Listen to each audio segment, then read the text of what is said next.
Hello everyone, and welcome back to another episode of Adoptions from the Heart TV. I'm your host, Amanda Aliberti. We recently had an interview with an adoptive couple who spoke about their journey with their infertility as well as being placed through our agency, and a topic came up that we wanted to make sure we highlighted, and that is post-placement guilt that an adopted parent may feel. So I want to turn to Miss Marie, who's going to share a little bit of her perspective going through it and maybe some advice that you can give for folks who may be feeling similar emotions after they've been placed with a child. Yeah. It was something that I hadn't heard about, or at least not much, before adopting. So it took me by surprise because I wasn't expecting to feel this like heaviness or this guilt about having a child that should be with their biological parent. Apologies, It's okay. I can get very emotional about this. And it just took a while to process it because I just wasn't expecting to feel these feelings. And really at the bottom of it, it just came down to feeling guilty that I get to raise my child when his birth mother couldn't. Yeah. When did you start feeling that way? Probably shortly afterwards. Probably within days or weeks, and it kind of ebbed and flows. Like sometimes it's stronger. Like usually around like his birthday, it just feels a little bit heavier. Which his birthday is coming up a little bit. You know, in a month he'll be 2. And that you get this privilege, this honor of being a part of this child's life and being called his mother, and his birth mom does not. Right. And the sacrifice she has gone through and continues to go through to not have him. Right. And I think some of it is maybe like, I don't know if some of it's an imposter syndrome, or like, I'm in this place to be his mother, I shouldn't be his mother. It's not the way that I believe God intended families to grow. I don't think adoption was God's intent, to grow families.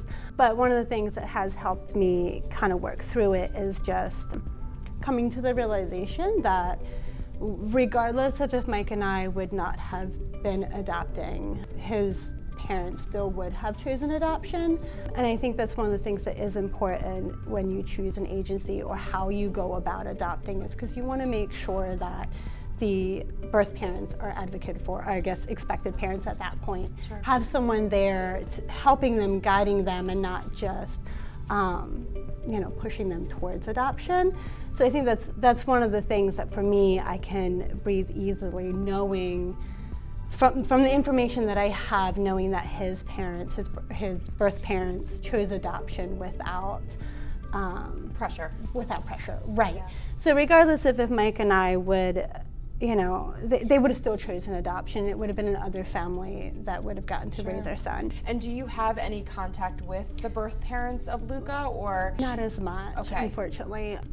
I don't know if that makes it worse or better. Well, that's why I asked the question. I'm not sure. Because sometimes, and this is just me thinking, just having had experience with birth parents, that can be harder for you, because you're not able to see her or him, know that they get to see the updates. You're not able to see from their perspective, and maybe that's making you feel even more guilty. I think that could be some of it for sure. I think some of my expectation going into adoption, because we were going into it very open, like multiple visits a year, full contact, full information, and because we were so willing to be so very open, I think I just expected that would happen. So then when it didn't happen, or it wasn't like what I expected, it just kind of took me by surprise a little bit. So yeah, that might be part of it. Also part of it is just we do have limited contact, but we do know a little bit, like very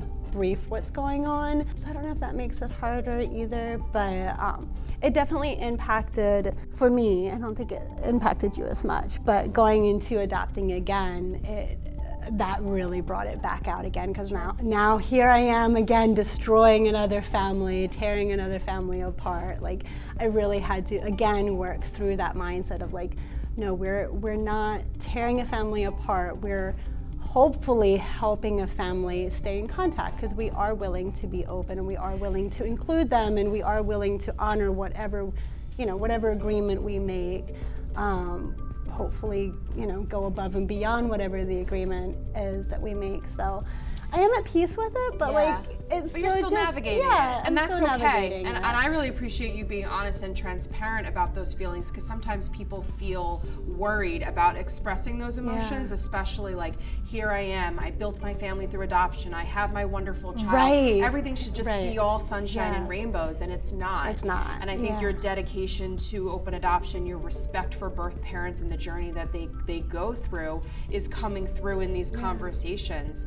We definitely encourage folks to seek support, seek resources, maybe even connect with other adoptive parents who may be feeling similar emotions, similar guilt that you may be having. That definitely helped me, and not even always within the agency. I mean, that's one of the things social media is so amazing about. I have this wonderful community of adoptive moms on social media throughout the country that all have the similar mindset that I do, and all want the same thing for their kids and for their children's birth families. And it's been amazing having that support, because biological parents are great, but like they don't, like my friends that have biological children, they don't get the adoption aspect of it. They don't get the challenges that come with, all the emotions that come with adoption. So it's nice to have that support, whether it's through Adoption from the Heart or other ways to get that support. And I have to just tell you, because I don't think any social worker has ever met a birth parent that didn't feel a similar feeling of,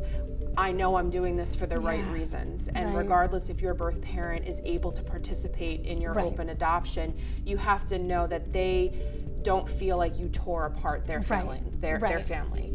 You actually helped them in making this huge decision, huge sacrifice, something that she probably struggles with every day of her life. But the fact that you're able to give Luca the life that she couldn't is the way that you're helping her. And help is not always the right word, but you're able to give her that comfort to know that her child is in the place that she wanted him to be in.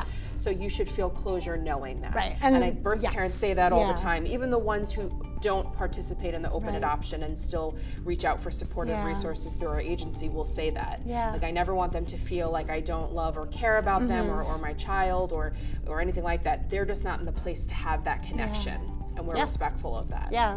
That makes so much sense, and that's a lot of what gave me that peace, is actually talking to birth moms that have also met on social media that are advocating for adoption rights and all of that. It has been really good for me to hear their perspective and talk to them and have them say exactly what you said. The best that I can be as an adoptive parent is knowing that like I am doing what we agreed to doing. Like I'm doing exactly what Luca's birth parent is asking of us, which is to raise him and love him and give him the life that she wants him to have. Absolutely. And then also allowing space for all the hard feelings.